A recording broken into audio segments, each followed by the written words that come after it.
Hey everyone, welcome back to my foundation classes real time classroom. तो guys अभी चल रहा है हमारा daily top 50 one liner test series, जिसमें आज आपका टेस्ट नंबर 40। ठीक है, और ये क्वेश्चंस आपके एनसीईआरटी बेस्ड क्वेश्चंस हैं। और टाइम क्या है? टाइम है डेली 7:30 मॉर्निंग में। तो चलिए स्टार्ट करते हैं आज का टेस्ट। तो आज का आपका पहला क्वेश्चन है, भारतीय संविधान की 7वीं अनुसूची के तहत विद्युत किस सूची के अंतर्गत आता है? पहले भी मैंने आपको बोला है कि जो 3 सूचियां हैं उसमें से जो भी टेबल दिए हुए आपके बुक में, आप उसको एक बार रिवाइज कर लिया करो, क्योंकि बहुत सारे क्वेश्चंस यहाँ से बन सकते हैं। ठीक है, तो अभी आपसे क्वेश्चन पूछा गया है, विद्युत किस सूची के अंतर्गत आता है? तो किस सूची के अंतर्गत आता है? ये समवर्ती सूची के अंतर्गत आता है। ठीक है, अगला क्वेश्चन है, सर्वोच्च न्यायालय द्वारा ऐसा किस वाद में कहा गया कि अनुच्छेद 368 के अंतर्गत संविधान के प्रस्तावना में भी संशोधन किया जा सकता है, परंतु मूल ढांचे का उल्लंघन नहीं किया जा सकता है? आपको पूरा दिया हुआ है, आपको इस पूरे सेंटेंस को पढ़ना है और आंसर करना है वह वाद कौन सा है, वह केस कौन सा है जिसमें सर्वोच्च न्यायालय ने ऐसा कहा कि मूल ढांचे में मूल ढांचे में नहीं, प्रस्तावना में भी संशोधन किया जा सकता है, परंतु मूल ढांचे में उल्लंघन नहीं किया जा सकता है। ऐसा किसमें कहा गया था? ऐसा कहा गया था केशवानंद भारती वाद में। ठीक है, केशवानंद भारती वाद। ठीक है, ईयर भी आपको याद रखना है, 1973। क्लियर? अगला क्वेश्चन है, उद्देशिका में सम्मिलित सामाजिक, आर्थिक व राजनीतिक न्याय के तत्व किससे संबंधित हैं? आपको 4 ऑप्शंस भी दिए हुए हैं। फ्रांस की क्रांति 3 ऑप्शन है, 1917 की रूसी क्रांति और अमेरिकी स्वतंत्रता। इन तीनों में से बताना है कि उद्देशिका में सम्मिलित सामाजिक, आर्थिक व राजनीतिक न्याय के तत्व किससे संबंधित है? किससे संबंधित है? तो ये चीजें 1917 कहां चला गया? 1917 के रूसी क्रांति से संबंधित है। ठीक है, अगला क्वेश्चन है, उच्चतम न्यायालय ने किस वाद में यह मत व्यक्त किया कि प्रस्तावना संविधान का अंग नहीं है? स्टेटमेंट को ध्यान से आपको पढ़ के याद रखना है, इसमें कोई भी चेंजेस नहीं आना चाहिए। संविधान का अंग नहीं है तो अलग आंसर हो जाएगा, संविधान का अंग है तो अलग आंसर हो जाएगा। ठीक है, इसलिए आपको याद अच्छे से रखना है। किसमें ऐसा कहा था? तो बेरूबारी संघ मामले में। ठीक है, बेरूबारी केस जो था, ठीक है, बेरूबारी संघ मामले में। ठीक है, बेरूबारी केस आपको याद रखना है। बेरूबारी केस ये 1960 में आया था। इसमें उच्चतम न्यायालय ने कहा कि प्रस्तावना संविधान का अंग नहीं है। अगला स्टेटमेंट क्या है? उच्चतम न्यायालय ने किस वाद में यह धारणा प्रस्तुत की कि उद्देशिका संविधान का अभिन्न अंग है?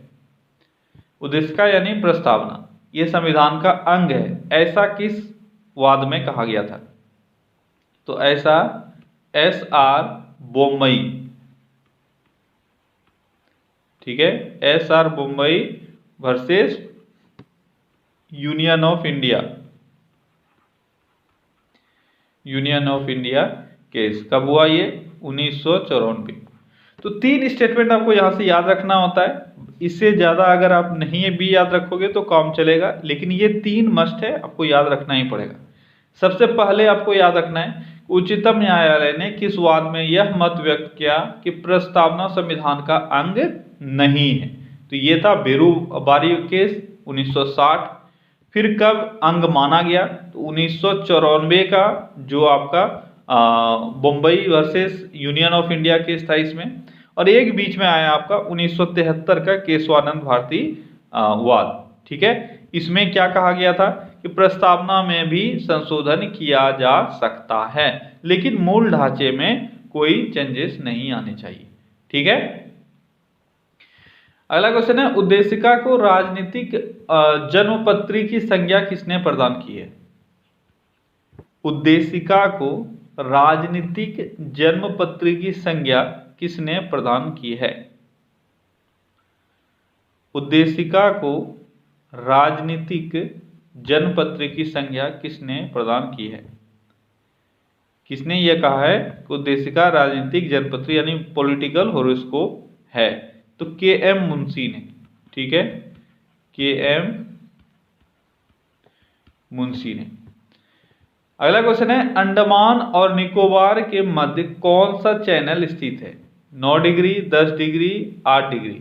तो कौन सा चैनल अंडमान और निकोबार के मध्य स्थित है, ये आपको बताना है। अंडमान और निकोबार के मध्य कौन सा चैनल स्थित है? जल्दी से बताओ। ये आपने बहुत बार पढ़ रखा है, लेकिन हमेशा आप इसमें कंफ्यूज रहते हो, इसीलिए ये चीजें आपकी क्लियर रहनी चाहिए, नहीं तो फिर दिक्कत हो जाएगा। 9 डिग्री चैनल है, 10 डिग्री चैनल है आपका, उसके बाद 8 डिग्री चैनल है। ठीक है, तो ये सारे चैनल्स आपके क्लियर रहने चाहिए। जल्दी से बताओ क्या होगा आंसर। और अगर आपको आता है तो 9 डिग्री, 8 डिग्री, 10 डिग्री चैनल ये कहाँ कहाँ है ये भी बता दो तो बहुत अच्छी बात है, अगर आपको आता है तो। और नहीं आता है तब तो कोई बात ही नहीं है। बता सकते हो तो जल्दी से बताओ क्या होगा सही आंसर। तो देखो, अंडमान और निकोबार के मध्य आपसे पूछा गया है, तो अंडमान और निकोबार के मध्य कौन सा चैनल है? अंडमान और निकोबार के मध्य है 10 डिग्री चैनल। ठीक है, चलो अब आप सभी मुझे कमेंट में ये जरूर बताना कि 8 डिग्री चैनल और 9 डिग्री चैनल कहाँ स्थित है। ठीक है, अगला क्वेश्चन है, रोहतांग दर्रा किस राज्य में स्थित है? रोहतांग दर्रा किस राज्य में स्थित है? दर्रा सारे इंपॉर्टेंट हैं, सभी दर्रों को आपको याद रखना है कहाँ स्थित है। दर्रा हो गया, आपका झील हो गया, ठीक है, कुछ आपके पहाड़ी हैं। ये सारे क्वेश्चन ऐसे है ना जो हमेशा आपको 2 से 4 नंबर एक्स्ट्रा दिला देते हैं एग्जाम में, अगर ये सारे याद हैं। कुछ प्रोजेक्ट है, हाइड्रो इलेक्ट्रिसिटी प्रोजेक्ट या इरिगेशन प्रोजेक्ट, कोई भी है, ये सब आपको लिस्ट याद रखना है। या अभ्यारण्य हुआ, तो हमेशा बीच बीच में आप जो पढ़ाई करते हो उसके दौरान इसको रिवाइज करते रहा करो। ठीक है, उससे आपका पढ़ाई थोड़ा सा आसान हो जाएगा और स्कोर आपका थोड़ा सा बढ़ जाएगा। चलो अभी यहाँ पे है रोहतांग दर्रा।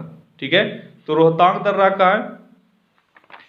तो रोहतांग दर्रा है हिमाचल प्रदेश में। कहाँ है? हिमाचल प्रदेश में है आपका रोहतांग दर्रा। क्लियर। अगला क्वेश्चन है, अरावली और विंध्य श्रृंखलाओं के मध्य कौन सा पठार है? यानी एक ऐसा पठार जो अरावली और विंध्य के मध्य स्थित है, ये पठार कौन सा है ये आपको बताना है।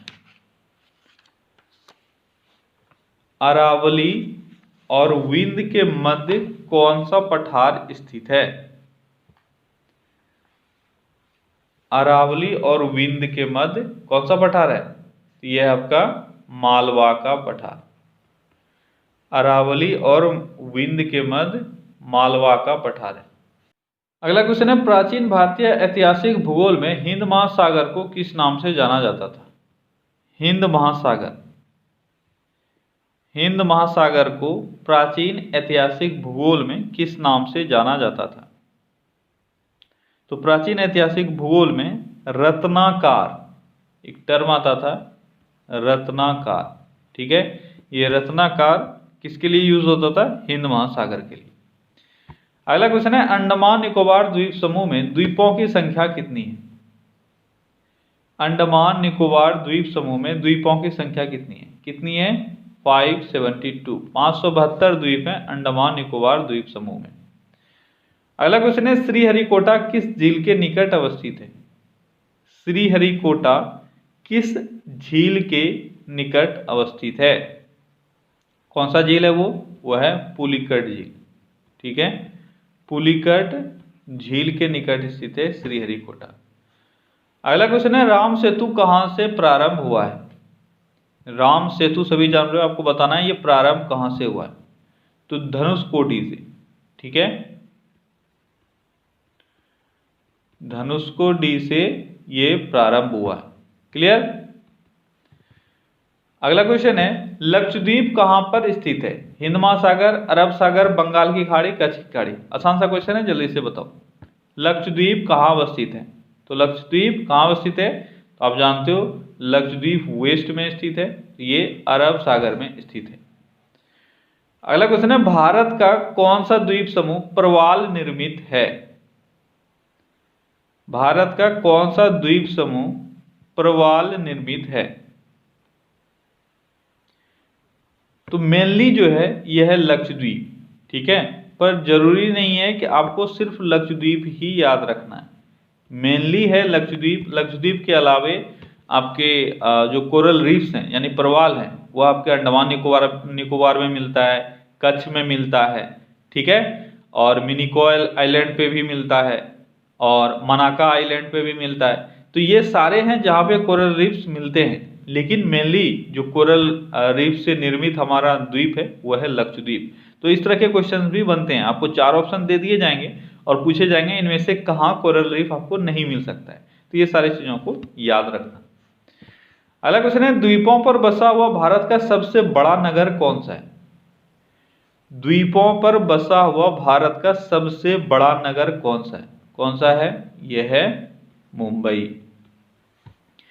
अगला क्वेश्चन है कोरी क्रीक कहाँ अवस्थित है? कोरी क्रीक कहाँ अवस्थित है? कोरी क्रीक कहाँ अवस्थित है? ये कच्छ के रन में अवस्थित है। अगला क्वेश्चन है बुर्जिल व बनिहाल दर्रा किस पर्वत श्रेणी में स्थित है? बुर्जिल व बनिहाल दर्रा किस पर्वत श्रेणी में स्थित है? तो बुर्जिल व बनिहाल दर्रा पीर पंजाल में स्थित है। कहाँ स्थित है? पीर पंजाल।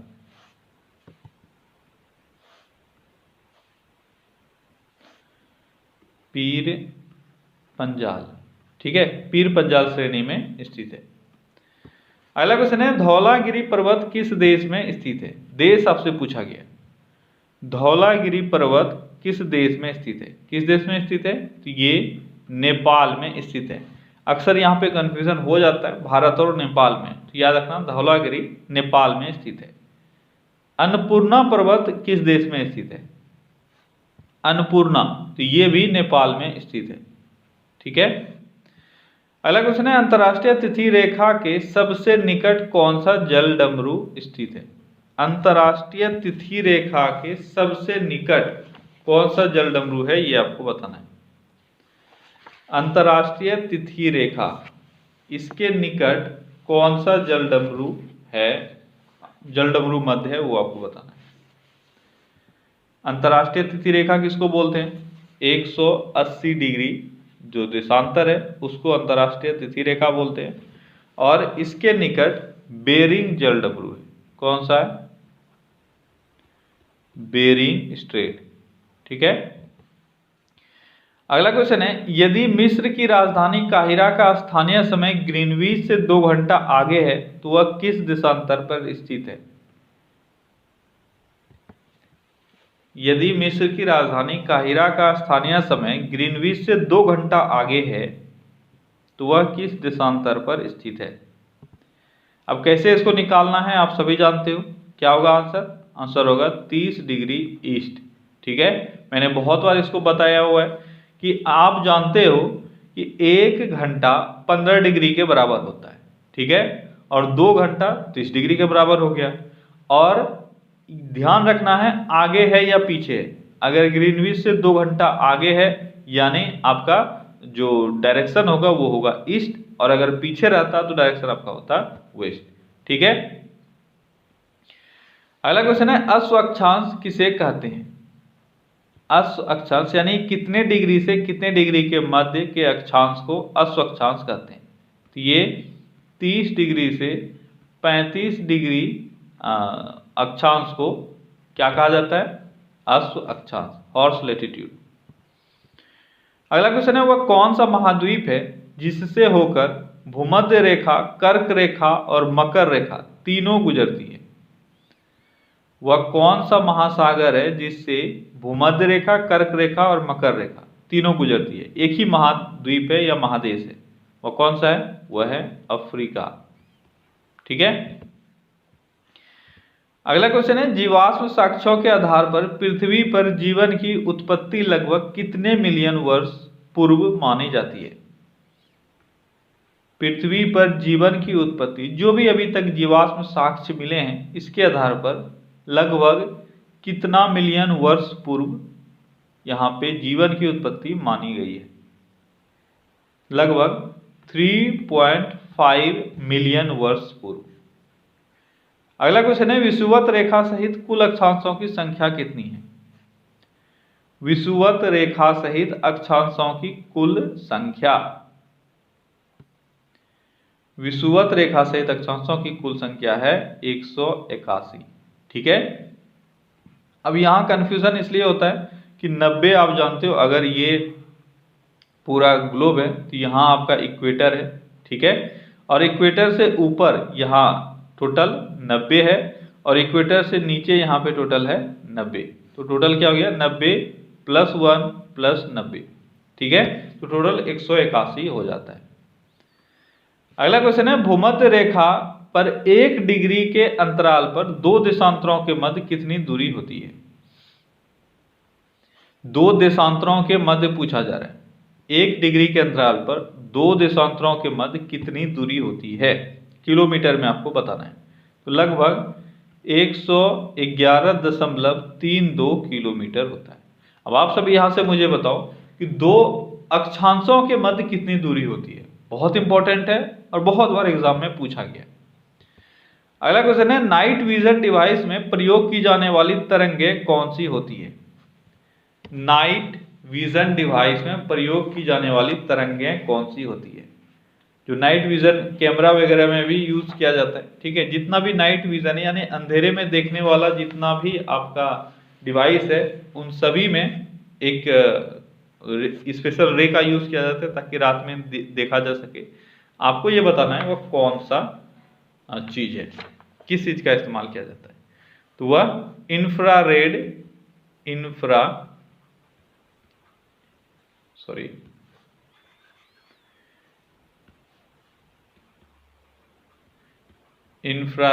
रे का इस्तेमाल करते हैं। ठीक है। अगला क्वेश्चन है, दृश्य प्रकाश का तरंगदैर्घ्य कितना होता है? दृश्य प्रकाश का तरंगदैर्घ्य कितना होता है? जो विजिबल लाइट है उसका तरंगदैर्घ्य,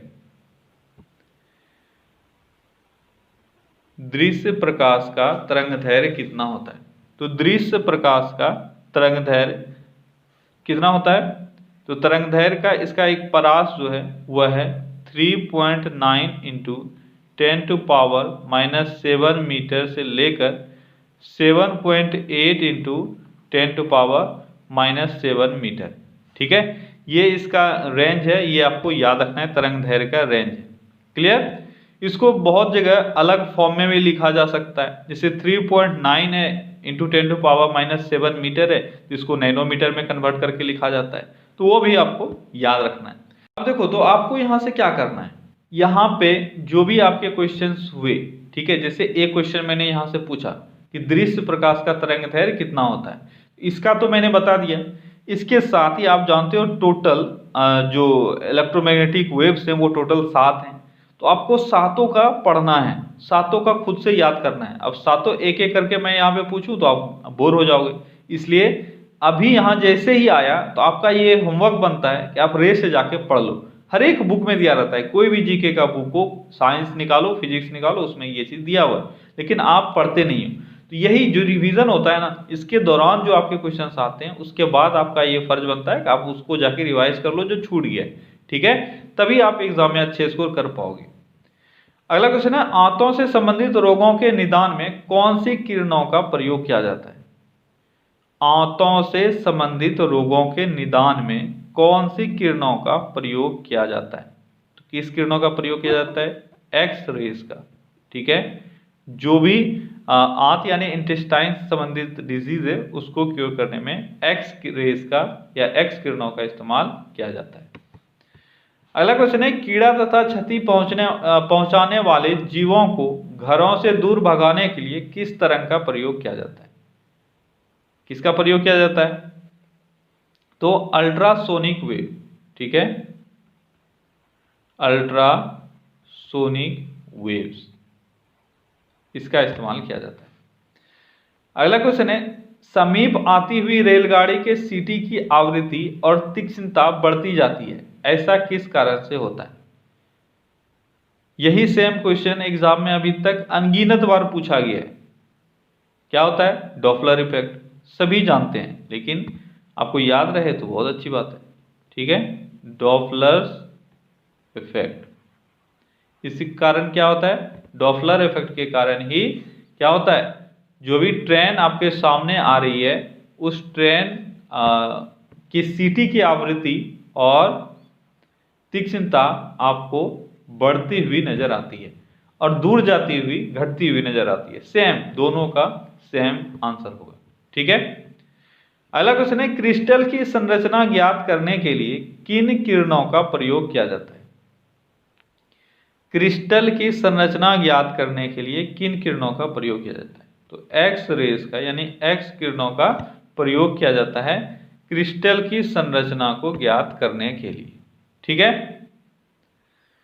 अगला क्वेश्चन है, भूकंपीय तरंगों में एस तरंगें कैसी तरंगों का उदाहरण है? भूकंपीय तरंगों में एस तिरंगे नहीं होगा, तरंगे।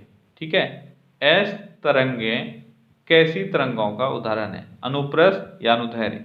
देखो, जब भूकंप आता है तो आपको अलग अलग तरह के तरंग मिलते हैं, एस तरंग, पी तरंग, ठीक है, एल तरंग। तो इसमें से एस तरंग जो होता है उसका आपको बताना है क्या फॉर्म है, अनुप्रस्थ है या अनुदैर्घ्य।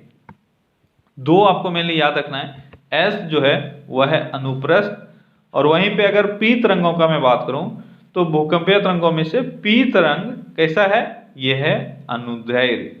ठीक है, इसलिए यहाँ पे कंफ्यूजन हो सकता है आपको, एक है अनुप्रस्थ और एक है अनुदैर्घ्य, तो इन दोनों को याद रखना।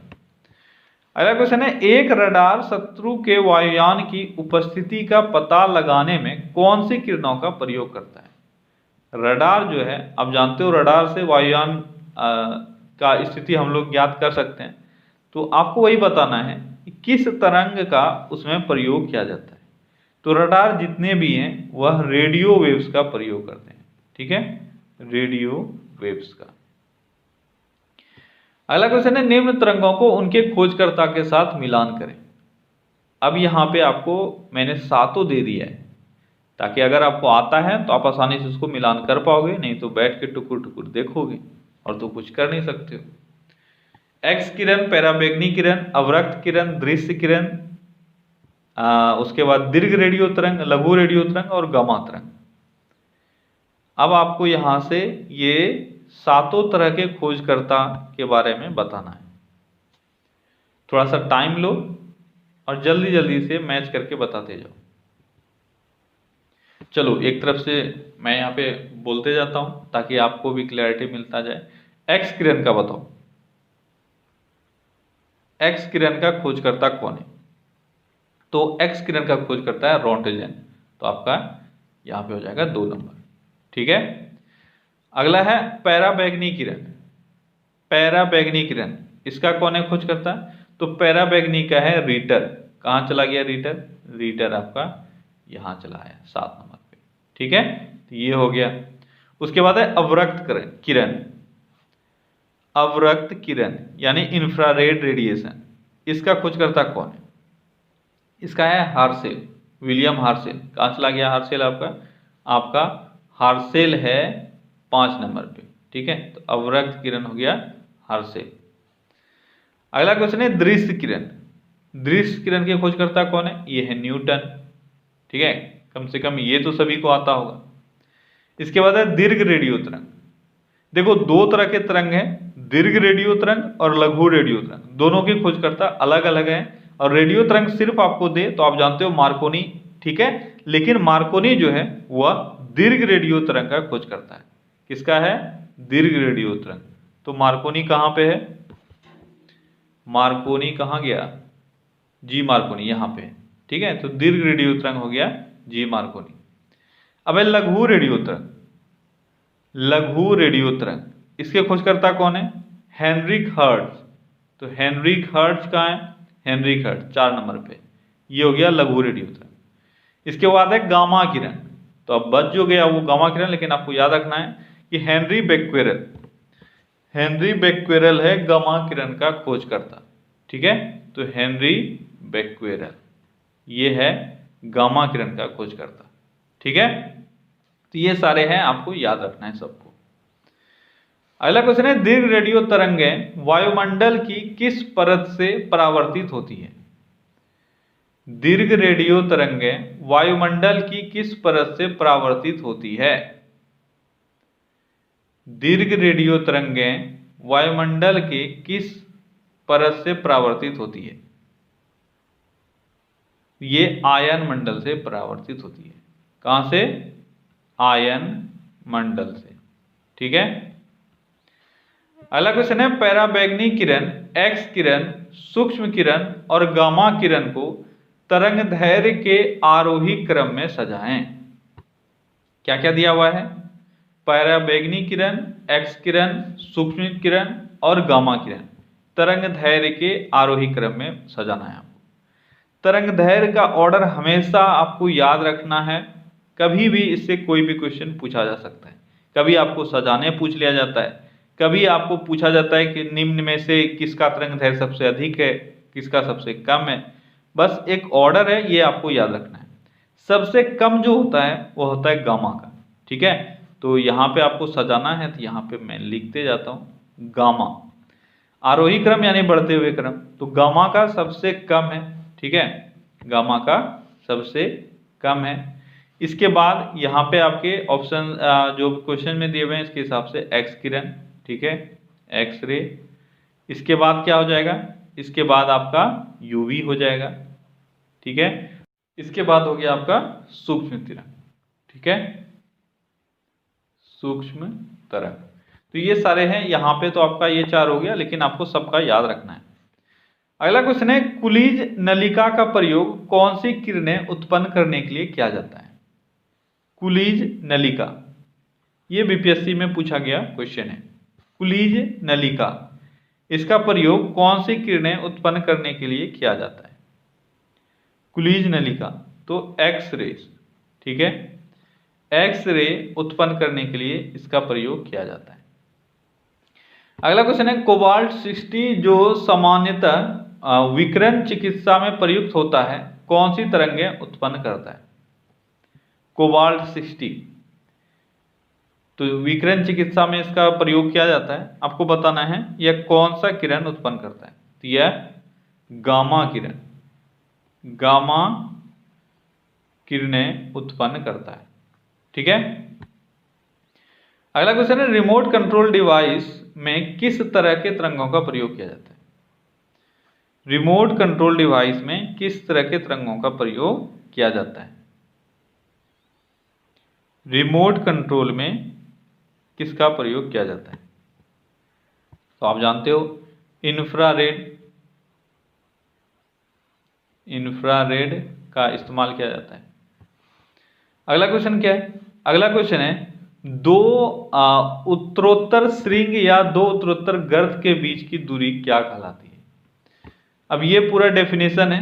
ठीक है, अगर आपको आता है बहुत अच्छी बात है, नहीं आता है तो याद रख लो, आना चाहिए। दो उत्तरोत्तर श्रृंग या दो उत्तरोत्तर गर्त के बीच की दूरी को क्या कहते हैं? देखो, वेव हमेशा इस फॉर्म में ट्रेवल करती है ना। अब दो उत्तरोत्तर श्रृंग, श्रृंग किसको कहते हैं? तो ये पीक वाला जो पार्ट है इसको श्रृंग कहा जाता है। ठीक है, और गर्त किसको कहते हैं? तो आपका नीचे वाला जो पार्ट होगा, ठीक है, इसको भी मैं दिखा देता हूँ, ये नीचे वाला पार्ट, इसको गर्त कहा जाता है। इंग्लिश में क्या कहते हैं? इंग्लिश में इसको जो आपका श्रृंग है ऊपर वाला, इसको क्रेस्ट कहा जाता है। क्या कहा जाता है? क्रेस्ट। तो दो क्रेस्ट के बीच की दूरी, इसको हम लोग क्या कहेंगे? या दो, इसको ट्रॉफ बोलते हैं। क्या बोलते हैं? ट्रॉफ, जिसको हिंदी में गर्त बोलते हैं। तो इन दोनों के बीच की दूरी, दोनों एक ही चीज होता है, दोनों समान होता है, लेकिन आपको बताना है इसका डेफिनेशन क्या होता है। इसी को कहा जाता है तरंग दैर्घ्य। क्या कहा जाता है? तरंग दैर्घ्य, यानी वेवलेंथ। ठीक है, वेवलेंथ, इसी को कहा जाता है वेवलेंथ। ठीक है, दो उत्तरोत्तर श्रृंग या दो उत्तरोत्तर गर्त के बीच की दूरी को तरंग दैर्घ्य कहा जाता है। अगला क्वेश्चन है निम्नलिखित का मिलान करें। अच्छा, यहाँ पे भी आपको मिलान करने फिर से आ गया। हरा कशिश, नीला कशिश, श्वेत कशिश, लाल कशिश। अब ये कशिश है, 3 कशिश तो बहुत बार आपने पढ़ा है तो आपको याद होगा। चौथा कशिश ऑटोमेटिकली आप यहाँ से कर पाओगे अगर 3 याद है तो, नहीं याद है तब तो फिर एक भी नहीं कर पाओगे। हरा कशिश यानी ग्रीन विट्रोल, नीला कशिश ब्लू विट्रोल, श्वेत कशिश व्हाइट विट्रोल और लाल कशिश रेड विट्रोल। क्या चीजें हैं ये सभी आपको बताना है। तो हरा कशिश किसको कहते हैं? हरा कशिश कहते हैं कॉपर सल्फेट को। किसको कहते हैं? कॉपर सल्फेट को हरा कशिश कहा जाता है। नीला कशिश किसको कहा जाता है? सॉरी, हरा कशिश कॉपर नहीं है, हरा कशिश तो आपका फेरस सल्फेट है। ठीक है, फेरस सल्फेट, सॉरी, हरा कशिश है फेरस सल्फेट। ठीक है, नीला कशिश किसको कहते हैं? नीला कशिश कहते हैं कॉपर सल्फेट को। क्लियर? उसके बाद है श्वेत कशिश व्हाइट विट्रोल, ये कहते हैं जिंक सल्फेट को। कहाँ है जिंक सल्फेट? Zinc sulphate. और उसके बाद है लाल कशिश, तो बच गया आपका कोबाल्ट सल्फेट, इसको बोलते हैं लाल कशिश। तो इसको भी याद रखना। 3 आपके एग्जाम में पूछे भी गए हैं पहले भी, और आपने पहले भी पढ़ा है। हरा कशिश, नीला कशिश, श्वेत कशिश। एक बार फिर से सुन लो। हरा कशिश जो है वो है फेरस सल्फेट, नीला कशिश कॉपर सल्फेट, श्वेत कशिश जिंक सल्फेट और लाल कशिश कोबाल्ट सल्फेट। अगला क्वेश्चन है क्विक लाइम का रासायनिक नाम क्या है? क्विक लाइम का रासायनिक नाम क्या है? क्विक लाइम का रासायनिक नाम क्या है? क्विक लाइम का रासायनिक नाम क्या है? तो क्विक लाइम का रासायनिक नाम है कैल्शियम ऑक्साइड यानी CaO। ठीक है, इसको क्या बोलते हैं? इसको बोलते हैं कैल्शियम ऑक्साइड। अगला क्वेश्चन है परमाणु घड़ियों में टाइम कीपर के रूप में किस धातु का इस्तेमाल किया जाता है? परमाणु घड़ियों में टाइम कीपर के रूप में सीजियम का इस्तेमाल किया जाता है। किसका? सीजियम का। अगला क्वेश्चन है मतदाता की उंगली में लगाई जाने वाली स्याही के निर्माण में किस रासायनिक यौगिक का प्रयोग किया जाता है? बहुत बार आपने पढ़ा है, सिल्वर नाइट्रेट। ठीक है, सिल्वर नाइट्रेट, इसका इस्तेमाल किया जाता है जो भी आपका इंक बनाया जाता है, जो वोटिंग के दौरान आपकी उंगली पर लगाया जाता है। अगला क्वेश्चन है क्वार्ट्ज किसका रासायनिक नाम है? सॉरी, क्वार्ट्ज का रासायनिक नाम क्या है? क्वार्ट्ज का रासायनिक नाम क्या है? Sodium silicate. क्या है? Sodium silicate. सोडियम सिलिकेट, ये है क्वार्ट्ज का रासायनिक नाम। फॉर्मूला क्या होता है? Na2SiO3। ठीक है, Na2SiO3, ये होता है सोडियम सिलिकेट का रासायनिक नाम, Na2SiO3। अगला क्वेश्चन है पर्ल एस किस रासायनिक यौगिक को कहा जाता है? पर्ल एस किस रासायनिक यौगिक को कहा जाता है? पोटेशियम कार्बोनेट को। किसको कहा जाता है? ये कहा जाता है पोटेशियम कार्बोनेट को। ठीक है, पोटेशियम कार्बोनेट को क्या कहा जाता है? Pearl S. इसका फॉर्मूला क्या होता है? K2CO3। तो ओके गाइस, तो आज का यहाँ पे हमारा 50 क्वेश्चंस पूरा होता है। आई होप कि आज भी आपने बहुत कुछ सीखा होगा। ठीक है, चलिए कल फिर से मिलते हैं हम लोग अगले सेशन में। Till then take care, bye bye.